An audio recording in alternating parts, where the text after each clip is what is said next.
All right, folks, adjusting the lighting here a little bit because can't believe it's that.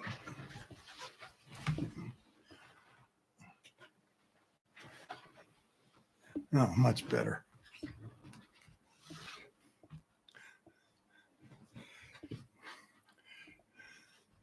Hey, folks, how you doing? Jason, how are you, brother? Doing good. Hotter than the Hades here right now. Hey, Michelle, how are you doing? Hey, sorry I'm a little late tonight. I'm trying to get ready to drive to Oshkosh tomorrow. So I'm been out with my wife doing a bunch of stuff to figure out how we're going to pack the car up and everything. So anyway, okay, good. I'm glad you, Michelle, you have questions because I mailed your book today. Your book's in the mail. And it's on its way. I'll email you the tracking number, Michelle, so that you've got it. Okay. And I stuck something extra in it that you're going to love. All right. I just received something that I stick in all the books when I send them out that you're going to love. All right. And anyway, should be there probably Monday. Okay, Michelle. All right. Tommy, welcome.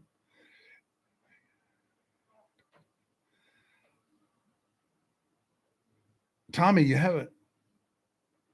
Okay, Tommy, email me one more time and put like exclamation points on there because I've not seen your email. And I'll make sure that you get the link. All right. I have no idea why I haven't seen your email, brother. All right, let me send you my email once again.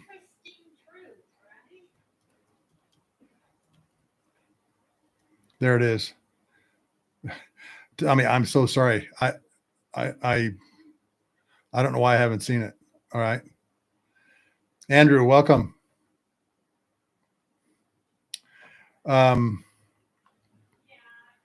Hey, Mike Jam, welcome. Okay, good. Please. I'll get to it, Tommy, right after I get back and put in there, hey, it's Tommy, so that I make sure that I see it. Okay. I want to do Q&A tonight, but I want to start with something that I think we're stepping off in the wrong direction again in the Air Force. As maybe some of you know, when the budget came out, the Air Force's E-7 Wedgetail, which is an airborne warning control platform, the money was taken out of the budget. They said, no, we ain't doing this. The DOD said, we ain't doing this. The airplane that it's replacing, the E3 Sentry airborne warning and control airplane, which I'm just going to call AWACS from here on out, is 1970s 1970s design and came out in the 80s. So, it's 30 years old on the airframe. And we have flown them a lot.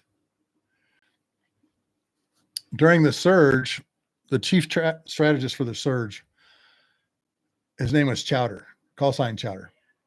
And RDC, welcome. You aren't late because I started late. So again, I've been out trying to get ready for Oshkosh. The E3 Sentries began in the 80s flying a lot.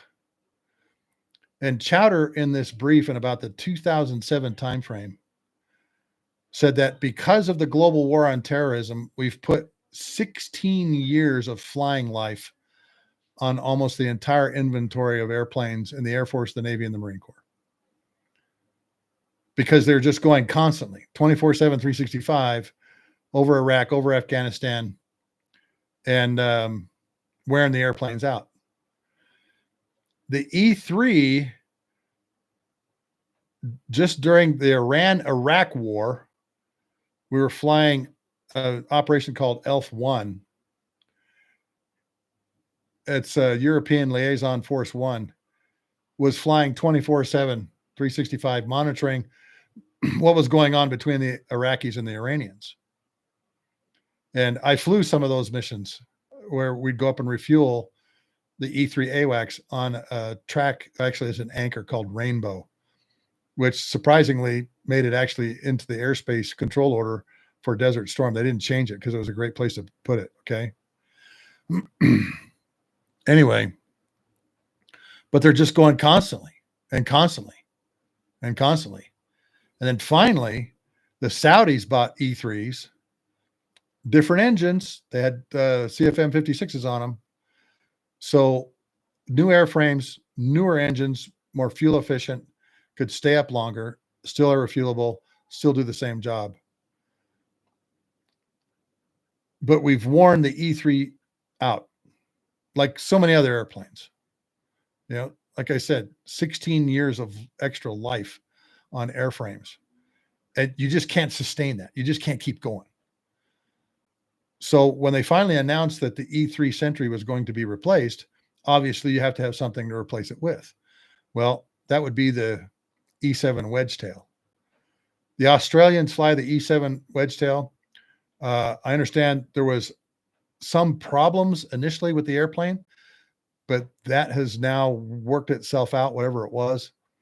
And a very good friend of mine was on last Tuesday, did not know that, Coma. So Coma, if you're listening to this, man, say something in the chat. Coma and I go back to when we were, 8 years old? We were best friends when we were living in Georgia. Anyway, he's an F4 Wizzo. So, I'd love to have his input on this. The E-7 Wedgetail, as you know, has the radar on the spine, doesn't have the big screw top like you have on an E2 or the E3. Well, the DoD says, no, we don't need this. We'll just do E2 Hawkeyes, E2D Hawkeyes. And as an operator, I went,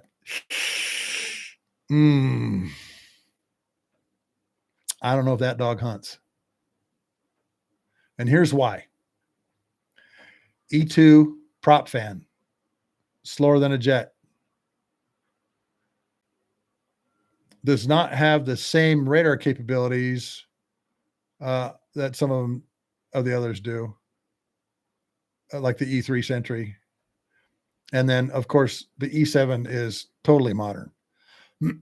On a 737 airframe, but as I've mentioned before, and I don't know if any of you have seen, I just did a interview with Ward Carroll on his show, Mooch Carroll, about the tanker boom falling off. And we talked about this afterward. And even he said, yeah, E2 Hawkeye, great airplane, but it's designed for the Navy and how the Navy does things. The E3 Sentry is very coalition specific. Let's just say that. Very much a joint use aircraft. So you have a slower airplane. I don't know if you know many of them. Rogers, welcome. The E2 Hawkeyes, many of them are air refuelable now. They have a over cranium, probe on them, so you can refuel them and keep them up. But if I remember right, there's only 2 or 3 controllers in the back, and on the E3 Sentry, I think there's like 26 people, a lot of folks. And you have weapons directors, weapons controllers that are directing the fighters, like in an engagement with F-15s or F-22s that are going against enemy fighters, to knock them down. And then you had what's called air surveillance officers, or ASOs, and they're just kind of watching the whole war. And then, of course, there's some ELINT, electronic intelligence, signals intelligence, package on the E3 also.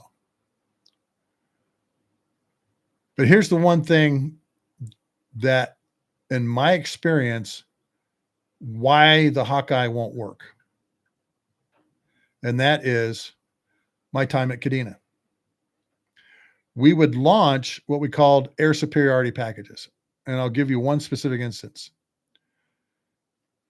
Myself and Boomer, an F-15 guy, we were actually tapped to be the warlords for a major wing exercise. And our boss and his boss told us, we want you to be innovative. Okay. And he actually said, I want you to have every airplane on the ramp participating in this. And I looked at this Colonel Biggs. I said, Biggs, all of them? He goes, as many as you can. As many as you can. Okay. The Marine Corps, the Navy, the Special Operations Group, the MC-130s, and then, of course, the 18th Wing with 3 F-15 squadrons, a tanker squadron, AWACS squadron, a helicopter squadron, and a King Air squadron, a VIP King Air squadron. I said, okay, here we go. Boomer and I went over and looked at the schedule. We had 6 weeks to put this on. But we came up with this idea of air superiority package. And we'd been thinking about it in wing weapons and tactics for a long time. And that was launching 3 tankers, 14 F-15s, and an AWACS all at once.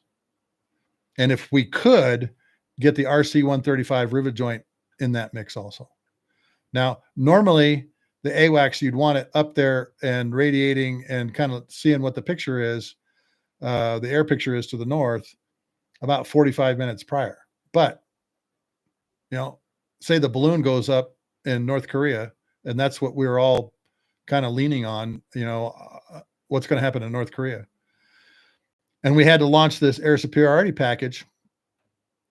We would launch 3 tankers, 14 F-15s, and an AWACS all at once. Now, you can't do that kind of air superiority package with a propeller-driven airplane. And let me back up just a little bit. To test this during this exercise that we did, we call it ZZ Top. Our tails have ZZ on the tail, and we called it ZZ Top, obviously after the famous band, but what it meant to us was ZZ, or 18th Wing Tactical Operations Plan. Because what we're trying to find out is where were all the holes in not only the defense of South Korean from North Korean aggression, but some of our contingencies also. And we wanted to see where the problems were, you know, what, and I'm talking about everything from loading an engine, an F-15 engine, into a KC-135 and deploying it somewhere. I mean, we thought of everything. It was really fun brainstorming for this too, because when you have a boss that says, I want you to brainstorm this and come by and let's talk about some of the things that you come up with. And he was really pleased. So we actually exercised this where we had the 3 tankers, the 14 F-15s, and the AWACS take off together. Now, all jet powered, all of them going the same airspeed, 315 knots. We used the air refueling airspeed kind of for our travel time. All right. Michelle, I saw your questions. I'll get to them here in just a second. And it worked famously. All right. No tanker taking off initially with the E3 because it doesn't need gas until 5 hours later. The E3 needs to refuel every 5 hours. And remember, this has got the older engines on it, the TF-33s, not CFM56s like we had.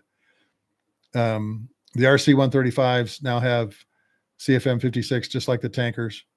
The Saudi AWACS all have CFM56s. So we're actually working with less efficient, a little bit slower engines, but still they were able to keep up. And folks, it worked perfectly. It really did. The 3 tankers, we got a light gun from Tower. Okay. It was all calm out because, believe it or not, in the 90s, we had a Russian trawler off the coast that was watching all the stuff that we were doing. And so we said, okay, we're going to do this all calm out, all light signals and hand signals. And so we got a light gun from tower. We were on the farthest runway from tower, and we were taking off at 9 o'clock in the morning. And I thought, you know what, we might not be able to see that light. No, there was no problem seeing that green light gun pointed at you. And there's a little sight on top of it.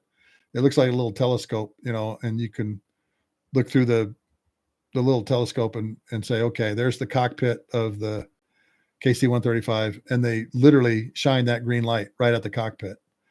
And man, it stood out like a sore thumb. So we started rolling, and 6 seconds later, the first two ship of F-15s would start rolling. And believe it or not, the KC-135s would get to the end of the runway first. And what would happen is, immediately after bringing the flaps up, the gear up, cleaning up the airplane, and climbing out above 3,000 feet, we put the boom down and we started testing the air refueling systems on all of the F-15s. This is why you launch 14 to get 12. You have 2 air spares, because if somebody's air refueling system doesn't work, then they go home and that air spare fills in for them. So that's why 14 jets to get 12. Fortunately, every F-15 was able to get gas, so the 2 air spares turned around, went home. AWACS launches, okay? And we're all going up there. And of course, the AWACS, it's got its radar up and it's looking and it's sensing and it's talking to us over secure voice, secure comm. All right. And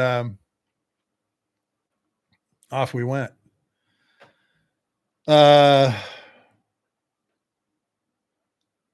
up to the peninsula.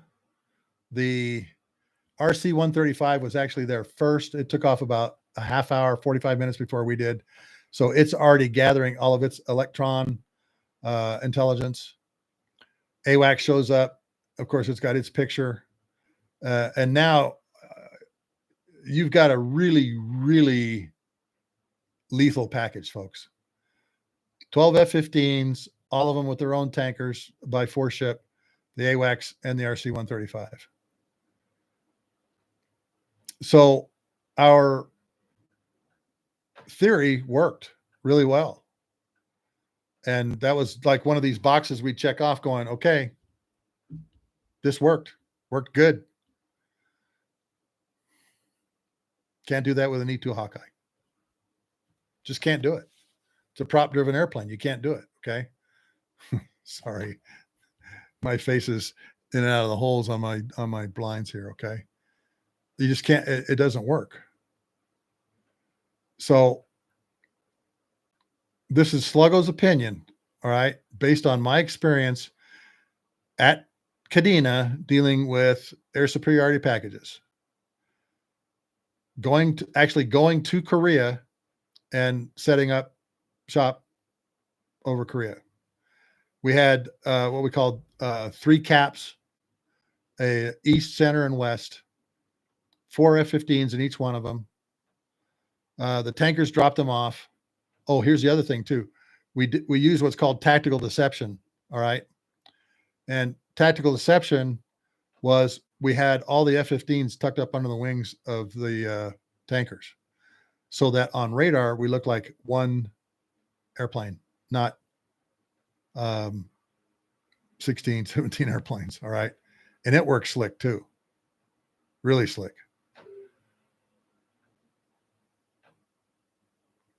We did this kind of thing later on, again, just to kind of test the system.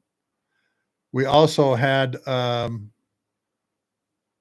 do you get them all on the ground? How do you get them all to land? Okay.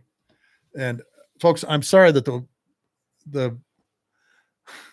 I've got a lot of light on my chest right now because the window's open and it's bloody hot here. And guess what happened? Our air conditioner internal fan broke. Anyway, we tested this thing several times later and it worked like a champ. And there was one other thing that we tested early on before we actually did this air superiority package, and it's called Aircraft Surge Launch and Recovery, ASLAR. And what we wanted to find out was, can F-15s that normally do approaches at 300 knots all the way down to what they call a drag point and slow down, can we intersperse tankers into that daisy chain? And we tested that. And guess what? It works slick. There was one change that we had to make to the checklist, the KC-135 checklist, and that had to do with the speed brakes. Because according to the Dash 1, you can't have the flaps down and the speed brakes up at the same time. And so we had to swap 2 items in the checklist to make sure that that didn't happen, all right? But we had tanker F-15, tanker F-15.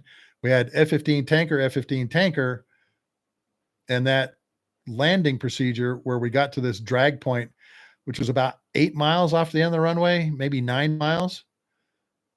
And that's where you slowed to your final approach speed. Worked great.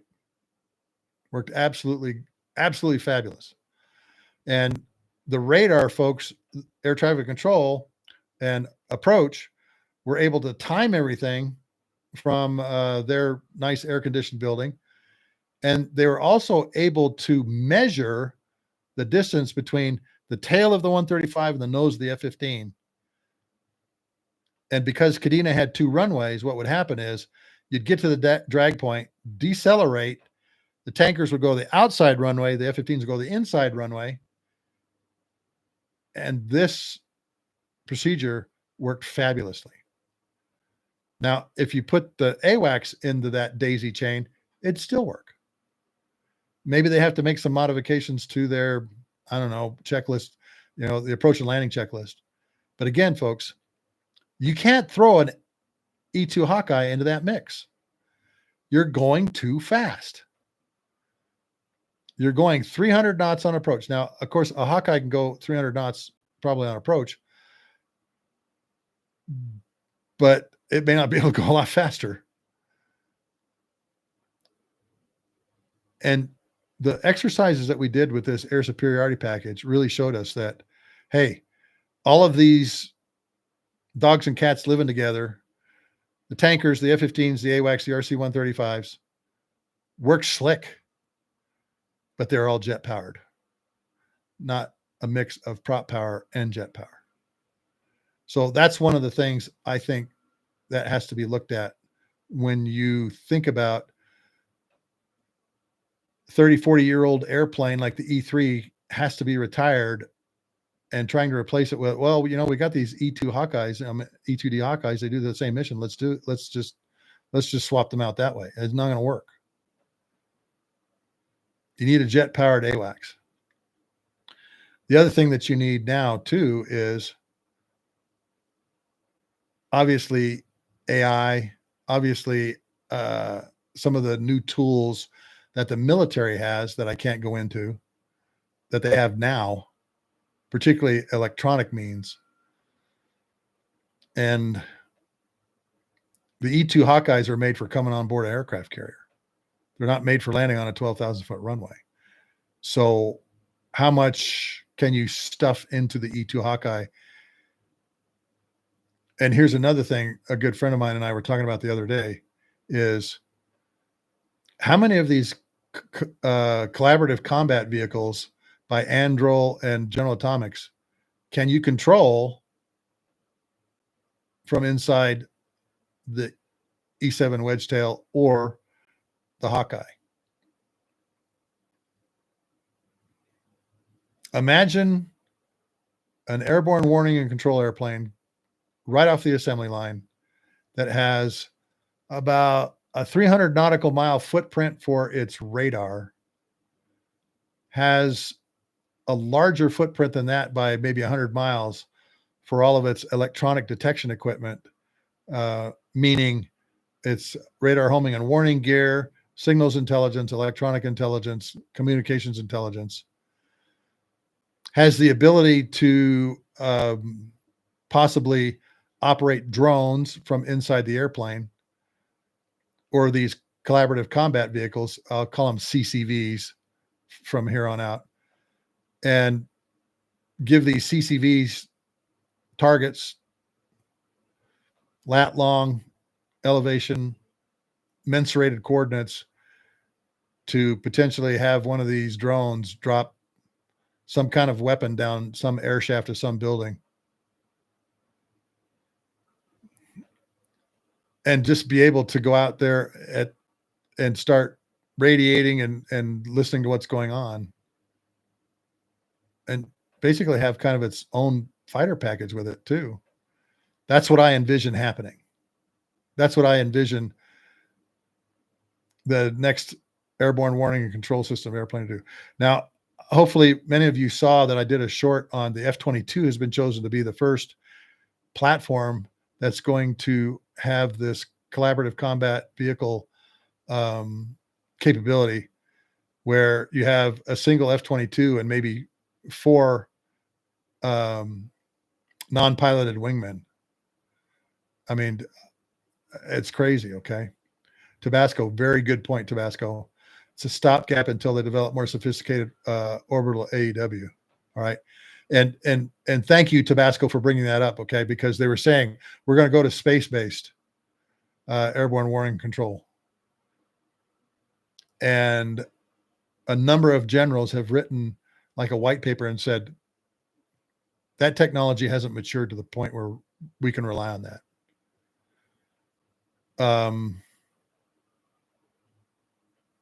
Maybe the CEO of Anduril thinks that he can. I don't know. He's a fascinating individual. If any of you watched the 60 Minutes about the collaborative combat vehicles, it was really fascinating watching. I am not a 60 Minutes kind of guy. Okay. I think they spew a lot of propaganda, but you know, an orbiting airborne warning and control system, I just don't think that has matured enough for us to say, we don't need the air breathers anymore. Let's go to this. Because as many of you know and have seen, we've kind of gotten out ahead of ourselves on a lot of this new technology where we really were leaning over our skis. Okay. Yeah, Tommy, I'm sure the research and development phase of this is very interesting. Wouldn't you love, Tommy, to be like one of the operators that has to create the scenario for the operational test and evaluation for that? Wouldn't that be something? And Tabasco, you bring up another great point too. How do you force protect the satellites? How do you keep them from being jammed, shot down, whatever? The more complex you make a system, and I'll call it a system with many moving parts, the more potential is for it to break. And those of you that may have watched Ward Carroll's show where I talk about what's going on with the KC-46 boom, know that we had a discussion on, hey, look, we had boom operators in the back of the airplane, open a big window, fly the boom from the back, and it worked for 60 years. Everybody thought, hey, let's go to this vision system, you know? And even from the outset, they had depth perception problems. They had problems with depth perception from the cameras sitting at that console and, you know, wearing the glasses. And the original KC-46 system, I've sat in the chair of the simulator, had the glasses on and everything, and thought, yeah, that's a pretty good 3D picture. But you know what? Nothing beats being able to go sit in the back of the airplane and watch what's going on. When I briefed Boeing and Airbus, Northrop Grumman, they all said, no, we're going to the camera system. And I told them, I said, don't ever take the boom operator out of the back of the plane. Always give them a big window, a big couch, and 2 controllers, one to fly the boom and one to extend the pipe. Don't need any more than that. You have to have drogue and boom capability. Don't get me wrong. But the ability to have somebody go to the back of the plane, sit down in a nice, comfy chair, because that boom operator may be sitting there for a very long time. The F-4G Advanced Wild Weasels, when they left for Desert Storm to Bahrain, left Seymour Johnson Air Force Base and flew for 15 hours. And I think they swapped out KC-10s just before they went through Gibraltar in the Med. Boom operators back there for a long time, all right? And with that window up, it'd be great. Tommy, in the 135 they lay down, in the KC-10, they had really nice kind of comfy chairs. And the boom ruddervator and the extension were handles, like sticks. Okay. If I remember right, left hand was flying the boom, the ruddervators up, down, sideways. And the right hand was a push forward so that the pipe extended and went into the receptacle. I think that's how it was. That's the way it was in the KC-135. So right now there is a battle in Congress because there's many members of Congress that are going, wait a minute. We're canceling this new sophisticated airplane and using this prop-driven airplane. Why? And I think they're just asking the question, why? They don't want to cancel the program because the budget was going to completely just say, we ain't doing E-7 Wedgetails. And they're going, wait a minute. Let's look at this a little closer. Let's study this a little bit more.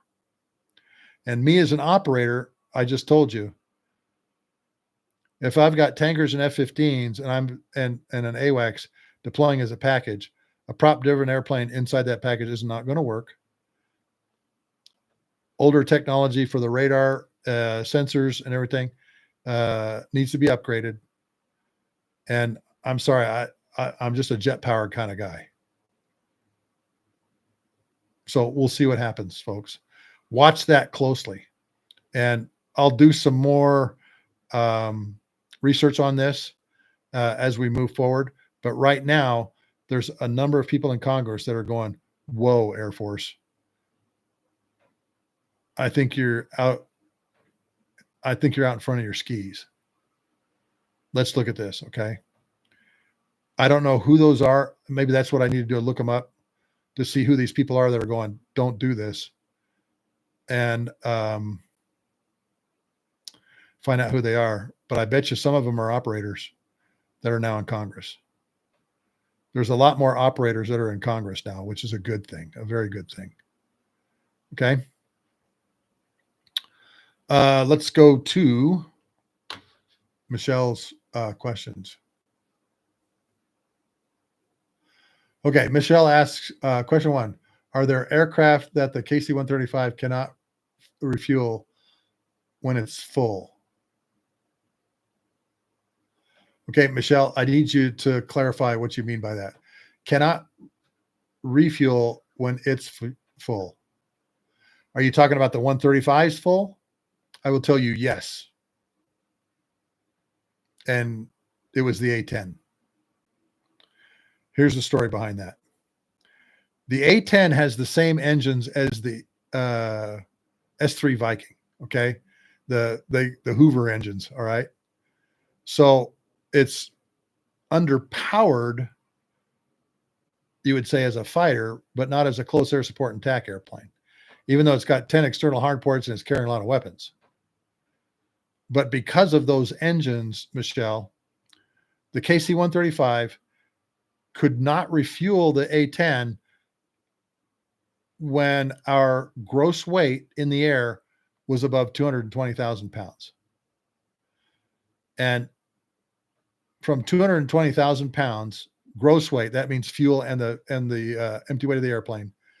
Below that, at the higher speeds, when we were heavy around the 220,000 pound regime, we had to put the flaps down to 20, simply to create more lift under the wings because we're going so slow and we're heavy. So ideally, we'd like to be at about the 210, 200,000 pound range. That was ideal for doing the hogs. Now, the other thing too was when the hogs are heavy, they can't get up as high. And we refueled the hogs between 9 and about 12,000 feet, particularly during combat. They could only get up that high because they're just carrying so many weapons. And again, they've got these engines that are driving S3s around. So flaps of 20 at 220 knots, you had to be below 220,000 pounds to even begin refueling with them because you're just too heavy. And for the first little while until you got about 210,000 pound gross weight to about 205, you might be able to bring the flaps up.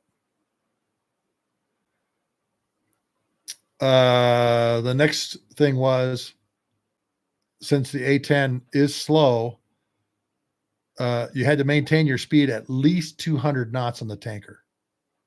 At least 200 knots. Because at 190 knots, the boom gets really mushy, meaning there's not enough airflow over the rudder vaders, Michelle, to move the boom left, right, up, or down. You've always got the extension, but remember, it's like a little mini airplane back there. You know, those rudder vaders twist certain ways, and it goes left, right, up, down. And below 190 knots, you're basically below the stall speed of the boom. Never during my career did I ever go below 200 knots while refueling the A10. Never. That was kind of my line in the sand saying 200 knots is it. That's it. I'm not going below that. And sometimes the A10 was still too heavy, Michelle. And so we did what was called a toboggan, meaning we would actually put our noses down and go downhill at 300 feet per minute rate of descent. It was called a toboggan. And the whole toboggan idea actually started in the 1950s and 60s with the KB-97s, the KC-97s, the prop-driven tanker, and the B-47. They'd actually start refueling about 22,000 feet and then toboggan down to about 18 to 17,000 feet, meaning they're just in this slight descent at 300 feet rate of descent. And they had to do that because you got a straight wing prop airplane refueling a swept wing jet airplane. And of course, the B-47 had to stay at a certain speed or it would stall. Believe it or not, during some of the testing with the B-52 and the KC-97, they actually put one of the wheels bogies down. Yeah, in order to be able to slow down. They actually put and I guess, you know, you can manually drop one of them, but there's a lot of pictures out there of the B-52 refueling from a KC-97 with like the front wheels down. And that was just to create drag so they could keep a higher power pressure, higher power setting to stay behind the KC-97. God, there was one other thing I wanted to say. 220,000 pounds, 220 knots, don't go below 20, 190 knot restriction, altitude, 9 to 12,000 feet. Okay. Oh, 9 to 12,000 feet in altitude put us only about 3,000 feet over the mountain peaks in Afghanistan. We were really low to the ground. And during Operation Anaconda, I had to go find basically a valley and a bowl to put the A-10s in to refuel because they were very heavy. They were carrying all anti-personnel weapons, 500-pound bombs with airburst fuses in them and all those kinds of things. And we tried refueling them at like 21,000 feet and it didn't work.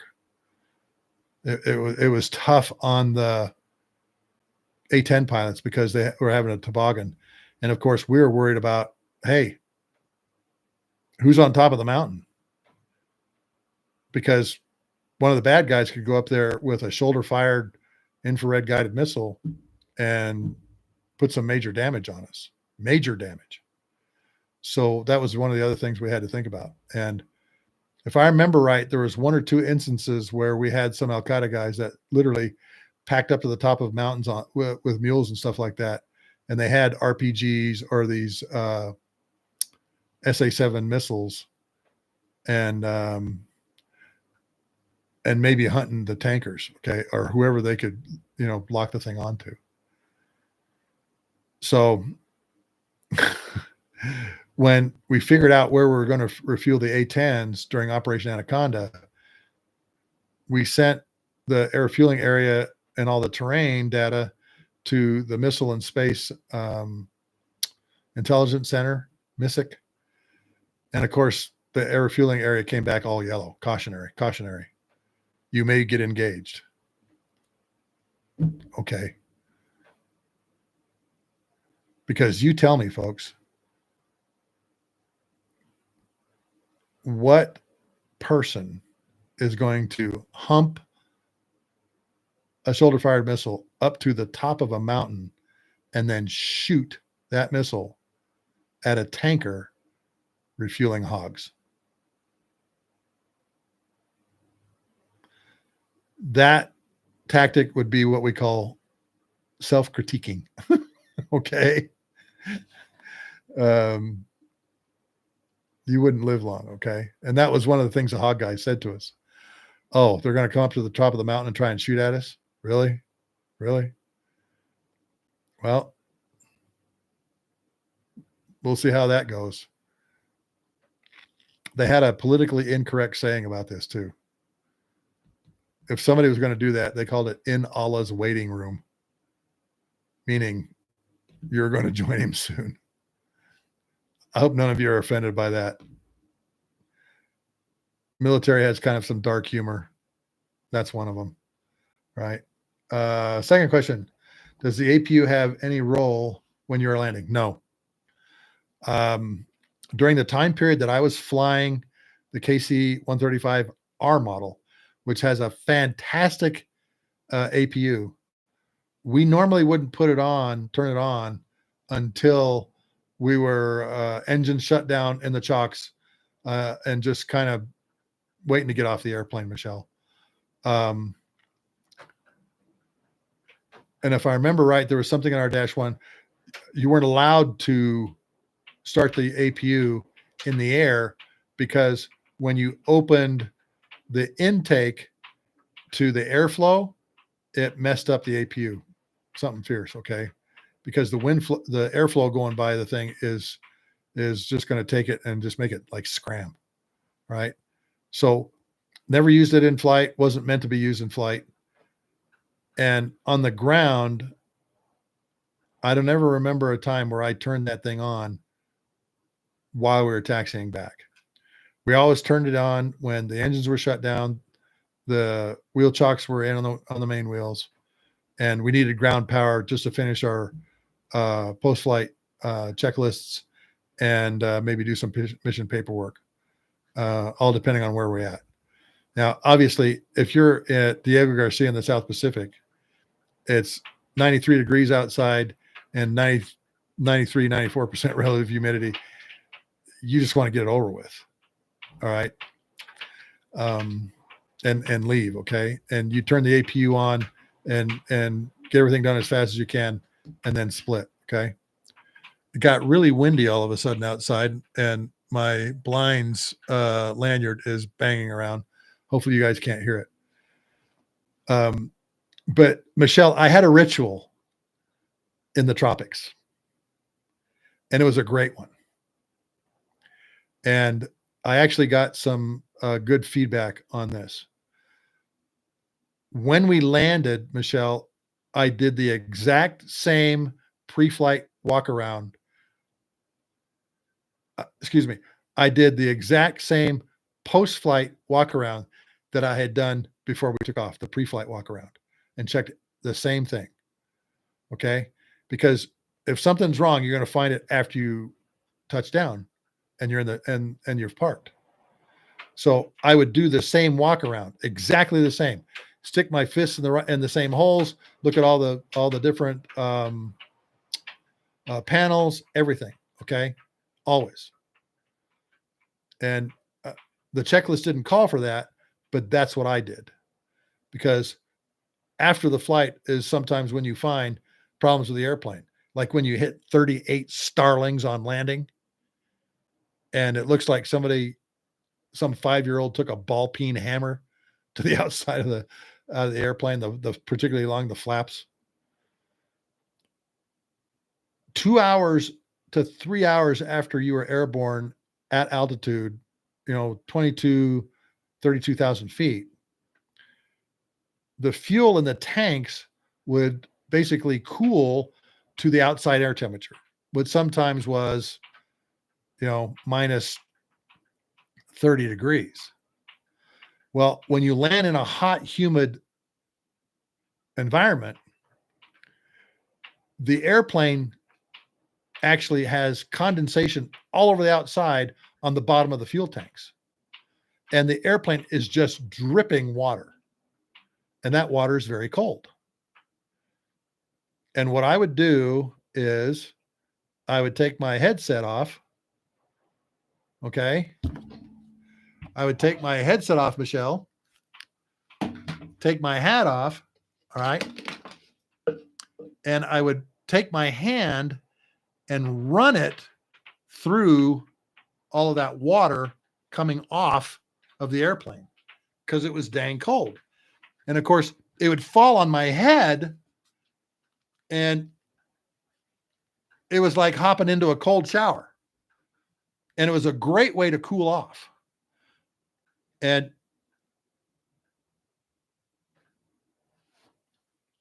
near where the wings attached to the fuselage, I'd have to kind of duck down a little bit, but I could still run the top of my hand or the bottom of my hand along the bottom of the aircraft, and all that water would fall on me. All that condensation water that's just running off the airplane. Okay. It looks like it's raining under the plane. And of course, you can see where this is because of the frost on the bottom of the tanks.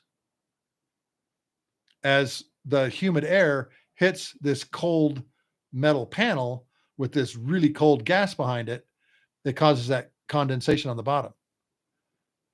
And after a while, it heats it up, but it's still cold water. And it would just pour on top of my head and my shoulders, drench my flight suit. Okay. But it was extremely refreshing when we did that. And almost after every flight, when I was at Okinawa, Diego Garcia, in the Gulf, when it was warm, all those kinds of things, I did that ritual while I was doing my post-flight walk around. Every time. So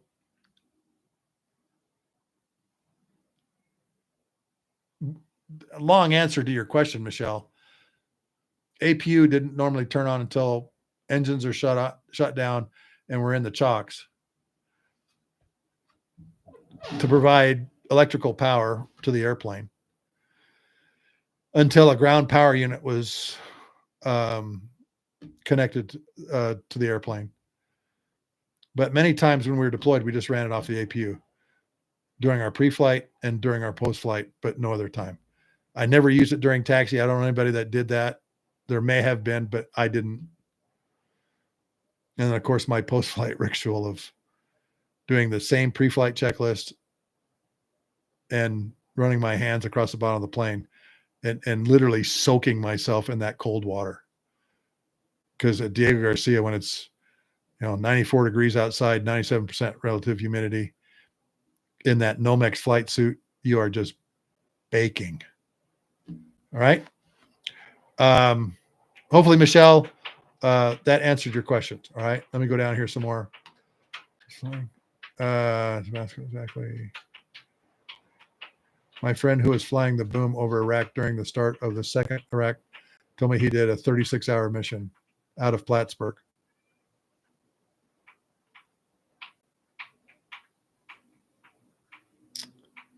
I don't know how he did that, Mike Jam.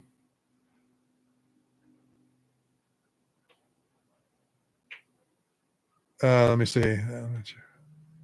Okay, I'm just going down here. Hello, can you think of a time that the Air Force needed so many new design aircraft. T-38, F-15, E-3, KC-135, F-16, etc., aging out fast. And Supreme Eater, I started talking about how during the global war on terrorism and about the 2006, 2007 timeframe, this colonel, call sign Chowder, actually wrote a white paper and said, we've put 16 more years on the entire Air Force fleet just between 2001 and 2006, 2007 timeframe, flying in the global war on terrorism. So exactly to your point, all right? I went to pilot training in 1985. I was flying T-38s. Not the new cockpit ones, the old, steam gauges, that had been in the airplane for, 20, 30 years before that. Not GPS or any of that kind of stuff. F-15s are getting replaced by the F-15EX, which is a very, very good thing. Everything I've heard about that airplane, fantastic. Fantastic airplane, okay? Another one of those Boeing it's another one of those Boeing programs that's not having any trouble. All we hear is good things about it. Got the bigger motors, better electronics, better cockpits, can carry a lot of weapons. Things are going good, all right? Really good, all right? Okay, folks. This window thing is really starting to bug me now, okay? 30 seconds, I'll be right back.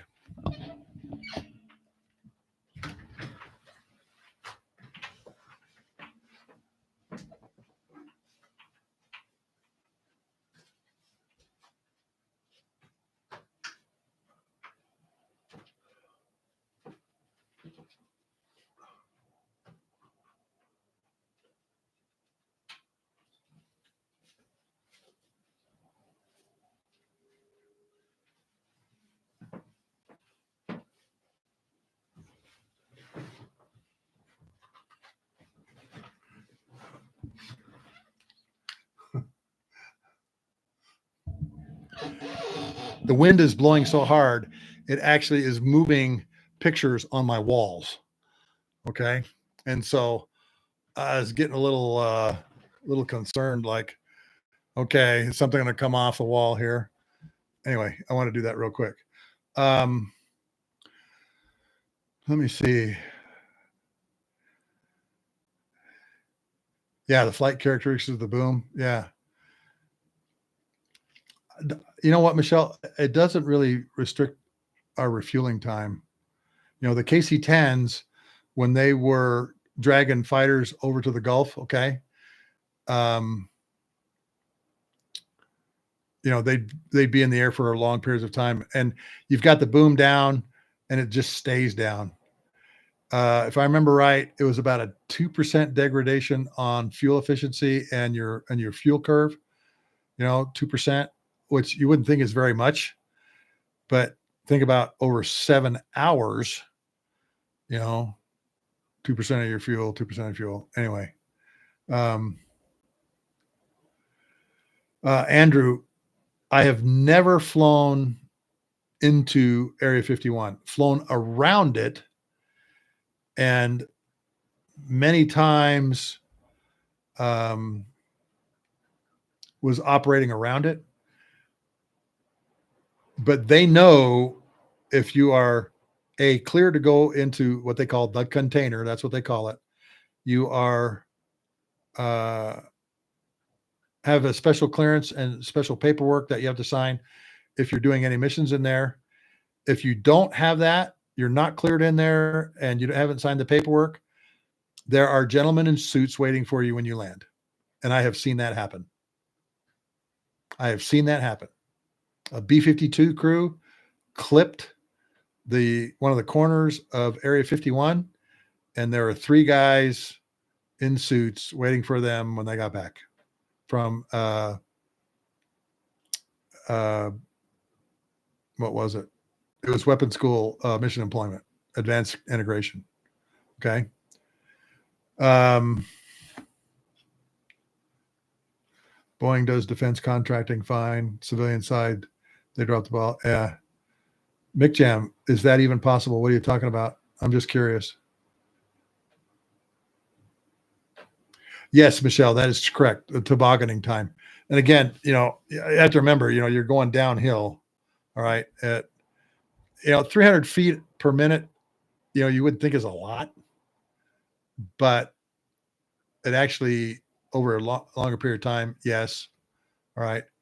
Now, Michelle, we also, like I mentioned, would do the C-130s down low, like 9 to 12,000 feet.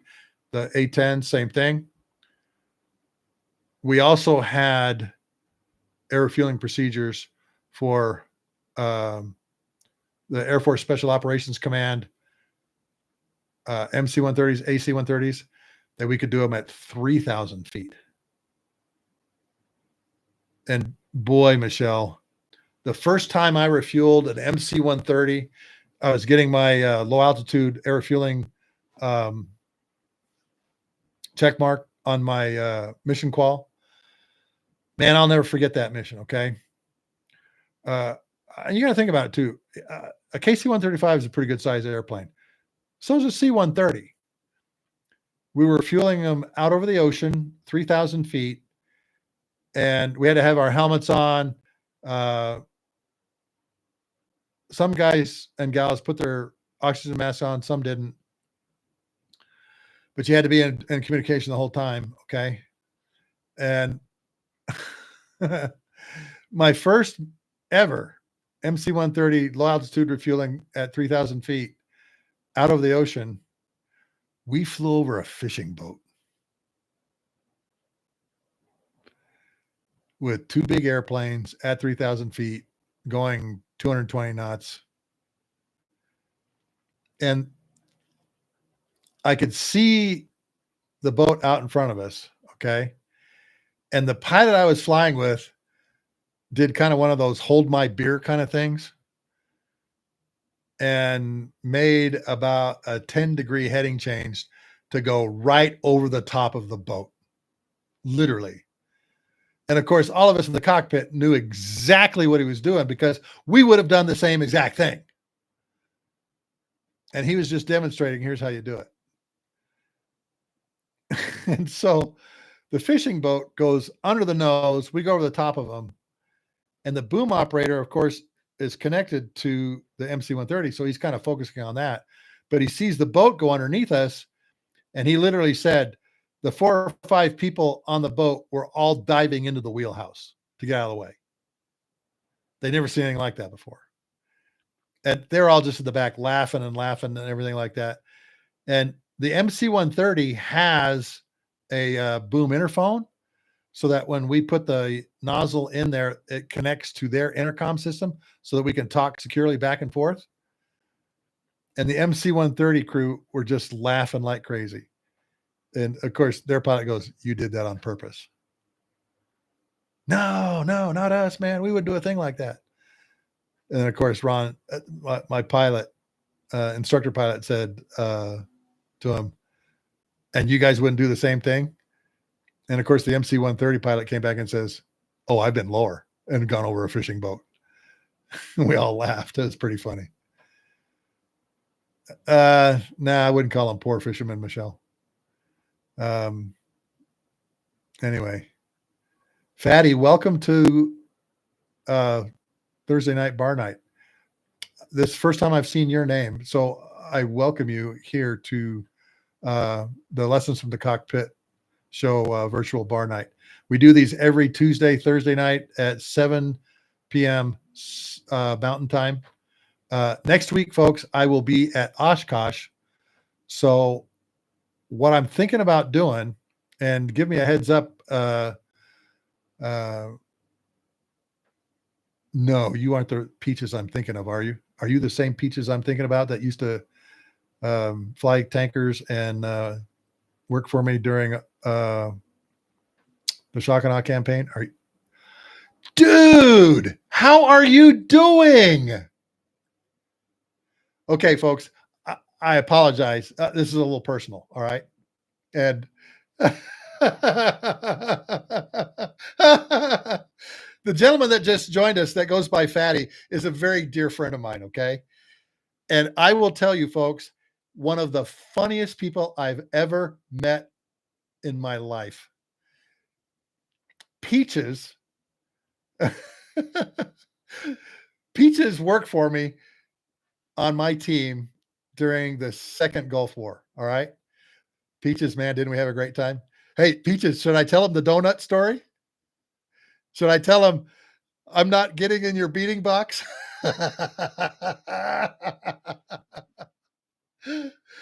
Oh, man. Okay. Since the cat's already out of the bag. Um, Fatty sat right next to me during the second Gulf War. Okay. Yeah, laughing out loud. It was too funny. And it shows you what kind of guy he is. Now, you have to understand, folks, this guy is a warrior's warrior, but he's got such an incredible sense of humor that it kept us all in stitches. Brother, there's so many stories running through my head when you and I were involved. But here's a good one, okay? We had a colonel come in. Actually, he was a brigadier general select, okay? He went by Kanga. And he comes in and he goes, Sluggo, we're giving all the LUD tankers to the LUD wing commander. And I said, no, we're not. No, we're not. And he goes, you'll do what I tell you to. I'm the KAC director. And I said, no, I'm not. Okay. Because I knew the implications of what's going to happen. Take 12 tankers out of the mix that are flying 18 missions. That's 18 missions we don't have control over anymore. It was stupid. All right. But hey, I'm the KAC director. I'm on the brigadier general list. All right. And next to my desk, this gentleman that is on right now, Fatty, had taped with red duct tape a box in front of my desk and beside my desk. Okay. And I came in one day and I go, Peaches, what is this? And he says, oh, Sluggo, don't you know? This is the on deck beating box. This is the beating box next to you. This is the on deck beating box. Everybody comes here and beats on us when they want gas. Okay. And all of us just start laughing. Okay. Well, those beating boxes became pretty famous because of this guy. All right. It's red duct tape on a floor in front of a desk. All right. And of course, everybody's going to come up and go, what's this? And of course, the 3-star general comes up and goes, Sluggo, what are these? Okay. General Mike Mosley, the guy running the air campaign. And of course, my buddy Fatty, you see here, goes, sir, this is the beating box, and here's the on deck beating box. This is where everybody stands to beat on us. And he goes, oh, really? And he steps right into the beating box that literally is right above my shoulder. So he's standing next to me, and we're all just laughing.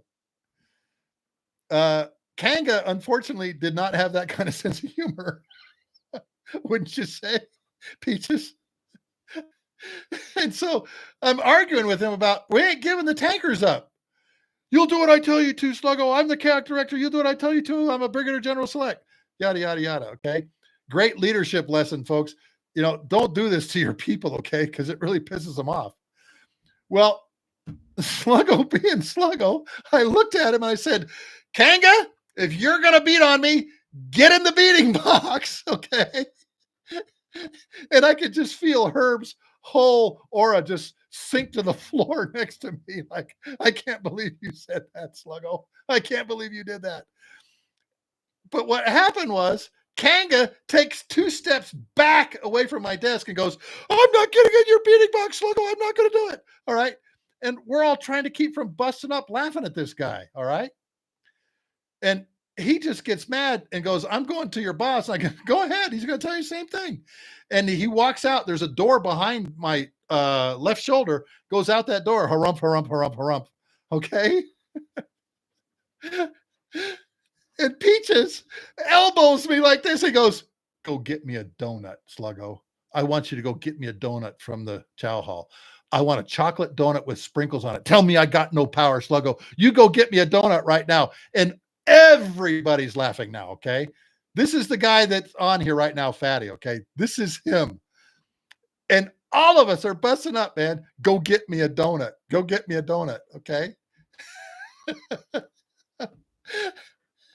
Well, what was it? What was it, Peaches? About 5 minutes later, Tchaikovsky, our boss, comes walking in and goes, Sluggo, can I talk to you for just a minute? And Pete just goes, he did it. He's the one who did it. He's the one who got us all in trouble. He's the one who got us in trouble. You're in trouble now, Sluggo. And so we go out. Yes. Oh, Ski was a great guy. Absolutely one of the best brigadier general commanders I've ever worked for. And everybody loved him. Everybody loved him because he had no qualms about getting in somebody's face and telling them that's stupid. And guess what happened? This is why he came to see me. He says, can I see you for a second, Sluggo? And I go into his office and he closes the door. And whenever a brigadier general closes the door behind you, that's not a good sign. Okay. But he said, Santa goes, what did you just do to Kanga? And I said, sir, he wants to take all the LUD tankers, all 12 of them, and give them to the LUD wing commander for his own tanker force. He's basically creating the USS LUD, owning all the airplanes on his ramp, and he doesn't know what to do with them. And then he goes, Sluggo, did you really tell him to get in the beating box? And I'm like, oh, yes, sir, I did. And he starts laughing. Okay. And I'm like going, wait a minute. Why are you laughing like that? You two have a history, don't you? He says, that's why I closed the door. And I said, you two have a history. You know each other from a previous life, don't you? And he smiles. He goes, I sure do. We were in the same F4 squadron at Ramstein together. Let me tell you a story. He says, we're in this big exercise and Kanga is a weapons school graduate. So he's a patch wearer. And he came up with this complex plan and everything that went awry, about halfway through it. And it didn't go right. Okay. And everybody came back in the debrief and goes, you did this wrong. You did this wrong. And the weapons school people, they're the ones that basically, they do no wrong. Okay. Of course, Fatty will tell you, oh, we've done a lot of things wrong. Anyway, so he says, yeah, I did this, did that. And Ski was not a weapons school graduate. So the next day he uses tactical deception, calm out, all of these things using terrain, everything like that, slays the bad guys, the Red Force. Okay. All of them are dead. All right. And they come back and go, oh, this was great. This was great. This went really well. All that kind of stuff and everything, And so Kanga and Ski had a history. All right. And that's why Ski came up and went, okay, brother, how did you ruffle Kanga's feathers? All right. And then finally, after all of this, I said, okay, now let me ask you something, Ski. And again, we're good friends. Okay. And he's great people. And Fatty will tell you, one of the best, one of the smartest people I've ever worked with too. He helped run the Air Force Studies and Analysis Agency, looking at all the numbers and efficiencies and everything. I mean, just crazy stuff. Finally, I said, oh, okay, you got to tell me, what was your conversation? And he leans back in his chair like this, and he starts laughing again. And he goes, he came in here and told me, I'm going to take all 12 of the LUD tankers and send them over to the wing commander. Okay. And we're going to go in and talk to the CFAC, General Mosley, and tell him this is what we're going to do. And Ski looked at him and says, okay, we'll go in and talk to him. All right. So Ski's already a brigadier general. This guy, Kanga, is a colonel that hasn't pinned on yet. He's not a brigadier general yet. So Ski still outranks him. And Ski looks up at him and goes, okay, let's go see him, because I'm going to tell him what a really stupid idea that is. And Kanga goes, okay, I'm done here, and walks out. All right. Never brought it up again. Never said anything again. Okay. But folks, I'm sorry I made an enemy. All right. Kanga wouldn't talk to me anymore. And a matter of fact, I saw him after I left the Air Force. Wouldn't even acknowledge my existence, which is fine. I don't care. All right. But Fatty, the gentleman that you see here, air refueling expert.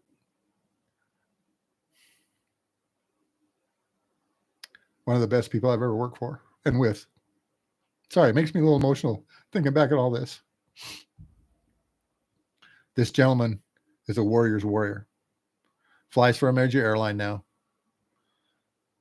but was one of the best people to work with because he brought a great sense of humor to a situation where there sometimes wasn't a lot of humor. Okay. Always had a positive attitude. Always had great inputs. Hey, Sluggo, have you thought about this? Let's think about this. Okay. And those kinds of things. Brother, it's so good to see you up here on the chat. How did you find me? Peaches, how did you find this? Be doing it. It just takes moons to work. That was the big joke, folks. He's got it here, down here. He says, here we are, guys with college degrees, master's degrees, taking high school diploma kids to work, the boom operators. And the boom operators would say the same thing. I got sometimes 3 officers that take me to work. And I'm the most important person on the airplane. Okay. I appreciate that. I appreciate that, Peaches, that you'd follow me. And dude, we had a great team, didn't we? We had a great team. And one of the great things about that team is we all worked really good together. Except for Burl. Burl, what are you doing today? I work for the CFAC. Okay, you go do that, brother. Oh, man. We had one guy on the team that wouldn't participate because he worked for Mosley. And he said, I don't work for you. I work for Mosley. And we're like going, the name that should not be spoken. Yeah. The one who should not be named. He'd come in with this big monster backpack. It's like, are you going to live in that thing? What are you going to do? And he'd throw it under the desk, and then he wouldn't participate, which again is my fault. I shouldn't have excluded him, but he had done the original plan that we had to do a lot of rework on. And a lot of that wasn't his fault because the assumptions that were made about where we would base tankers never panned out. And, it's my fault that I just, hey, Burl, come help us. Okay. But every time I did that, he would say, I don't work for you. I work for the CFAC. Okay. Oh, that's another reason that we all love Ski, because one day Burl said that, and he said it in front of Ski, and Ski took him into his office and basically took him to the woodshed. Okay. And basically took out, the paddle, because he came back a very different person from that conversation. Burl did, but all the rest of us, we got along famously. And folks, I think that's a lesson you need to learn. Okay. There was a gentleman that I flew with, okay, who put this very succinctly. Sluggo, in your lifetime, you're going to work with carnivores and you're going to work with herbivores. You're going to work with people that are straining at the leash, and you're going to work with carnivores straining at the leash, and you're going to work with herbivores that are just on the other side of the fence, just chewing their cud. And you as leaders have got to figure out, how do I motivate the carnivores and how do I motivate the herbivores? Okay. And I didn't learn that lesson with this gentleman. I've not seen him since I left that location. Not that someone I'm going to hunt down, but again, when you're in a leadership position, one of the things you got to figure out is who's your carnivores, who's your herbivores, and how do you motivate them? Because when a phone call comes in the middle of the night to do something like this Midnight Hammer thing, you want a room full of carnivores. And it sounds like that all the pilots that were flying this mission had all been weapons school graduates, and most of them come out carnivores. All right. Oh, Peaches, I'm being very gracious. I appreciate that, brother. I appreciate that. You and I need to talk. As a matter of fact, you know what? We need to have you on the show. All right. Because all of you, if I get this guy on the show, okay, all of us will be crying with laughter, because he just has a great way of saying, I was in a really, really crappy situation, but here's how we pulled it out. And Peaches, we had a lot of crappy situations, didn't we, that we had to kind of pull the rabbit out of our hat. But fortunately, we had you, Gramps, Bart, so many good people that on that team. The Tims. When was the last time you heard that name? The Tims, Golfing Tim, and those people. I apologize to all of you. Kind of going off on some personal stuff here, but seeing who this was and seeing Peaches, I knew right away who it was. And we had a great time.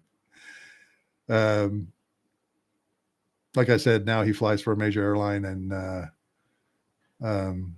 we've remained good friends, and bought my book, showed it to all of his kids, said, hey, here's what I did, which is one of the things that the book was supposed to do. But anyway, dude, how do you people ask questions when I got a guy like him that's in the chat right now? Okay. Oh, so many stories, man. Oh, Peaches. Should I tell him about the chocolate bunny full of fuel?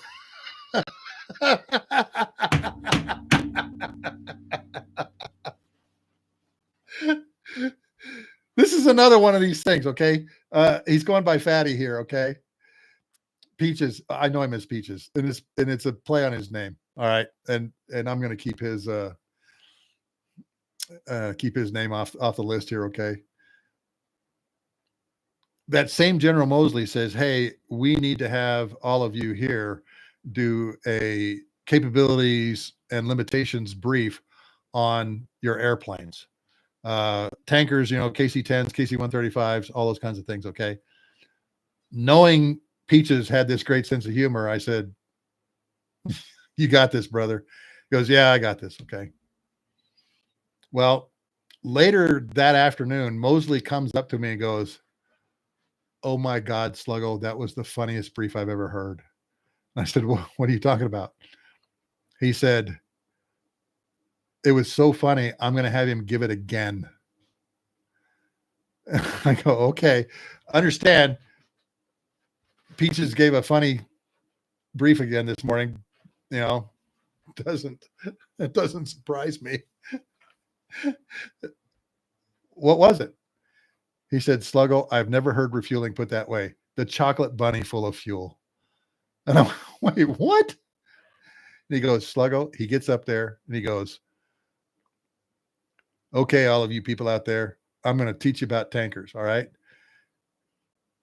You want to find the tanker that's full, okay? Think of it as a solid chocolate bunny, all right? When you bite into it, it leaves teeth marks, all right? But what happens when you bite into the hollow one? You bite into the hollow one, it all comes apart, goes into the couch, and mom spanks your butt, okay? Don't go up to a hollow, out-of-fuel tanker. Go find the ones that you can leave teeth marks in, okay? And then he shows a picture of the KC-135, and it's the Clampett's old truck from the Clampett's, the old 1960s, 1970s TV program, okay? Everybody's losing it now, all right? She puts the KC-10 up there, and I believe Peaches, you put up like a really nice shiny fire engine, if I remember right. It was a nice, real shiny. This is the Gucci bird. This is, it's got all the tools on it. This is why we call it Gucci. All those kinds of things, everything like that. And literally, he's going through everything like this: the chocolate bunny full of fuel. So funny. Mosley says, I want you to give it again tonight. I think that's what happened. You had to give it again the next night or the next morning to the next crew so they could all hear it. And that was all the international generals and some of the admirals and everything like that. All right. And I remember him finally showing me the slides. Do you have the slides for that still? Peaches, do you still have the slides for that? It'd be interesting if you still have the slides for that. Anyway, he gives it again later on. And of course, you know, the Australian Air Commodore comes up to me, tears in his eyes, laughing like, you know, still on the zipper nets, on the secret net somewhere. Yeah. Okay. But here's what it gets really funny. Okay. One day I come into work and over my desk is this big chocolate bunny because it's Easter time. All right. And it's got a hangman's noose around its neck and it's hanging from the panels above my desk. And Mosley walks through the door one day and he's like, chocolate bunny full of fuel, right? And I go, yeah, that's exactly right. Okay. And people would say, hey, how do I find the tanker guys upstairs? And people would say, go find the chocolate bunny hanging from the ceiling. And they're like, what did you say? Wait, what? A chocolate bunny hanging from the ceiling is where the tanker guys are? They said, just go up there. Trust me on this. You'll see what I'm talking about. And so people would come up and they go, this is the damnedest thing ever. They told me to come up and find the guy with the chocolate bunny hanging over his head. You're him. You're the tanker guy, right? I said, yeah, this is my team here. All right. Good evening, Huey. This is Peaches, the chocolate bunny full of fuel. Later on, Mosley is flying in a tanker. He says, I got to go out and see what's going on myself. And so he goes on a low-level mission, refueling A-10s with my squadron commander, okay, Freddie Krueger. And he's in the back. And get this, the oldest person in the KAOC is now flying with the youngest boom, and she was just mission qualified 3 days before she deployed. She's only like 18, 19 years old, and you've got a 3-star general in the couch beside her, okay? And she's flying the boom around, and Freddie's in the back, you know, just kind of watching what's going on, and you know, making sure nobody on the crew screws up. But the 97th was my squadron. They were all great people. And so they're sitting there and they're refueling the A-10s and everything like that. And somehow the conversation got down to Peaches and our team. Okay. Oh yeah, man. Sluggo and his team are doing great. You know, all the products they give us, everything, all the planning, everything. They're really open to all of our inputs, all these kinds of things, everything like that. Okay. And Mosley, you know, knew that we didn't have enough tankers to do a lot of things that we want to do. We just didn't have them. We had to cancel a lot of things that we wanted to do because we just didn't have the gas. All right. He goes, oh man, you know, Sluggo and his team are great. Love those guys. They've gone through so much to get to where they are. They've overcome so many things and obstacles that they had to, you know, and everything. And he stops talking and Freddie goes, yeah, we need more chocolate bunnies full of fuel, don't we? And they both about laughed out of the couch. And Mosley came back later. He says, I told him, I says, that's the funniest damn brief I've ever heard. That's the funniest damn brief I've ever heard. The chocolate bunny full of fuel, the capabilities and limitations of the KC-135, the KC-10, and a conversation about chocolate bunnies. Anyway, that's where we're at. Dude, we had a great time. I didn't expect this to happen, folks, but I'm so glad.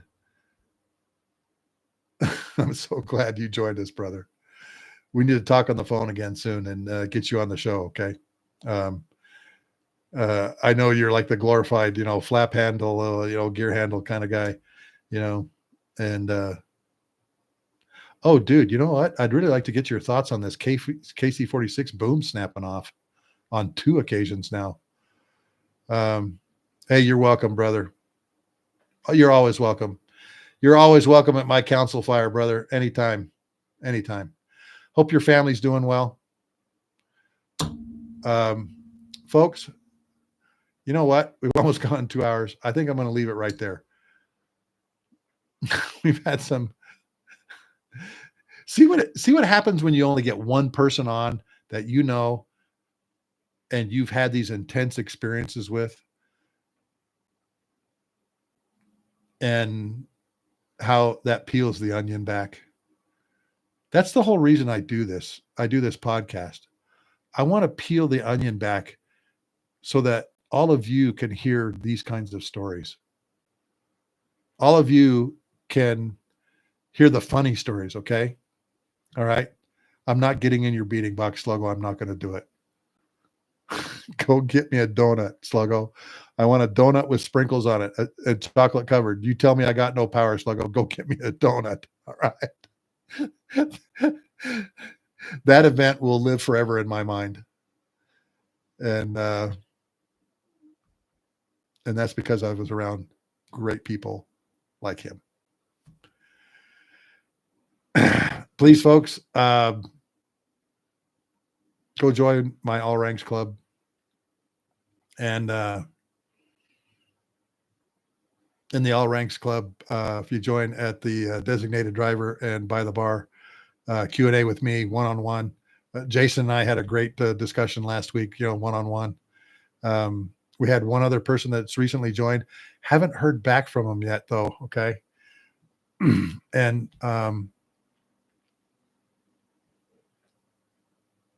I think I know who it is, but please contact me again. I've sent some messages and I haven't gotten anything back from this second person that's joined. The stickers that I showed you guys. Next week, Peaches. Next week, all week, I'll be at Oshkosh. I get there Saturday and leave the following Sunday evening, okay? So if you're around the Oshkosh area, I know you've got a real job, unlike mine here, okay, where I just, laugh at things Brigadier General selects to. Anyway, I'll be at Oshkosh all next week. Next week's Tuesday night show, I'm going to walk around Oshkosh, okay, and just kind of do it from the ramp there. I'll probably walk around the Boeing Plaza first, but I really want to see the P-51s. I'm a P-51 nerd. I'll have my shirts. I'm not going to show you my shirts that we got all 6 of them in. They turned out wonderful. Major airline uncle loves me. Lets me fly next week. Okay. Sorry, I won't see you. But please come join the All Ranks Club. And I'll I need to put the link in there. Folks, I can't thank you enough for joining me tonight. If you email me at sluggo357@gmail.com, buy a book from me so I can put a personal note in it. Jason and Michelle, I sent your book today, Michelle. Jason, you should have yours pretty soon here. And there's a nice little extra that I added in there to both your books. My book is $27 to cover the book, $20 and the shipping. All of the proceeds go to the Airlift, Airlift Tanker Association Heritage Committee, which I'm a part of. So I don't get anything from this other than the extreme honor and pleasure of sending you a book to give you a behind the scenes look at how tanker operations and air campaigns are run. That's the reason I did it. And the 32 pictures in it that illustrate, hey, here's what it looks like. And here's the pictures from some of the stories. Oh, got your book yesterday. Good, Jason. You know what, Jason? I haven't checked the mail today, so it may be in there. I don't know. Anyway, folks, thanks once again for being on, all of you. I appreciate all of you showing up, particularly those of you for the first time. And Peaches, seeing Fatty and then your name and your call sign behind there. I knew it had to be you. I just wanted to make sure, Here we are now in our old age, Peaches, 2 tons of fun running around talking about airplanes. Love you, brother. All the best to your family. And all the best to all of you out there. Once again, take care. And I will talk to you next week from Oshkosh when we go live on the Lessons from the Cockpit Show virtual bar night.